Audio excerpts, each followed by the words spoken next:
या या या या मंडळी नमस्कार. माझ्या यूट्यूब चॅनलमध्ये मी आपला सगळ्यांचा सहर्ष स्वागत करते. तर मंडळी मी आता इले आमच्या शेतात. बरेच दिवस मी आमच्या शेतात येऊ नव्हतंय, म्हणजे पाऊस पण खूप होतो आणि पाऊस खूप असल्यामुळे शेतात माका येऊक मिळूक नाही. आणि शेतात येऊक नसल्यामुळे माझी जी फणसाची झाडं असत ना, त्या झाडांवर झालेलो तुमका परिणाम दाखवतोय. आणि ती झाडाच मी आता नीट करण्यासाठी मी शेतात इलंय. तर मंडळी हे असत माझ्या फणसाची झाडा नीट दिसत पण नाही सत. आणि हय तुम्ही बघू शकतास तर बाजूकच ऊस असा आणि ऊसावर ह्यो वेली रुजून इलेल्यो असत. आणि त्या वेलींनी म्हणजे फणसाच्या झाडांका ना, म्हणजे अशो फणसाच्या झाडांवर त्यो वेली चढल्यामुळे ना, तर वाढ होण्यासाठी जरा म्हणजे अडचण येऊक लागली फणसाच्या झाडांका.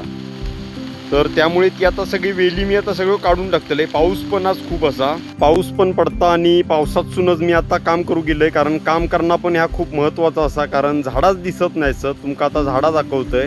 फणसाच्या झाडांची जी काय अवस्था झाली ना, ती तुमका आता दाखवतोय. मंडळी हा बघा, दोन्ही बाजून ऊस असा आणि ऊसाच्या मधीच ही झाडं असत, म्हणजे बांधावर झाडं असत, दिसत पण नाही सर. तर ही बघा ऊसाची सगळी पात झाडांवर इलेली असा.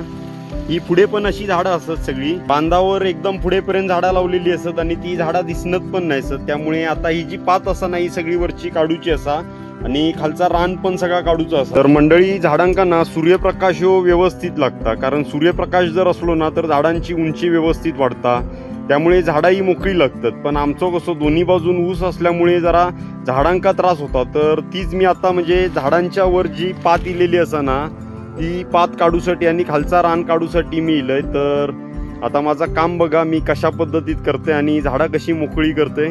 तर बघा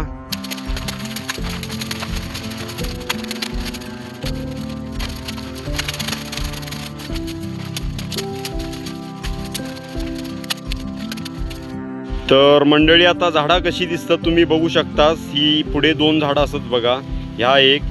तर हयपर्यंत सगळं आता रान काढून झालेलं असा आणि ऊसाची पात सुद्धा काढलेली असा. तर ही झाडं आता मोकळी झालेली असत. आता अशीच पाठीमागची झाडं मोकळी करूची असत. तर ही पण बघा झाडा. तर हैसून बघा ऊसाची पात कशी असा बघा, आणि ह्या पातीमुळे झाडा दिसत नाही सत. तर सगळी वेल पण इलेली असा झाडांवर. तर मंडळी माझा आजचा शेतीतला काम पूर्ण झालेला असा. मी कशा प्रकारे शेतात येऊन काम केले तुम्ही बघितलास. तर तुम्ही सुद्धा शेतात जावा. तुमची जर शेती असा तर शेतीत अशा प्रकारे काम करा. तुमच्या अंगाचो चांगलो व्यायाम होतलो आणि शेतीत काम करूक मजा पण वाटतली.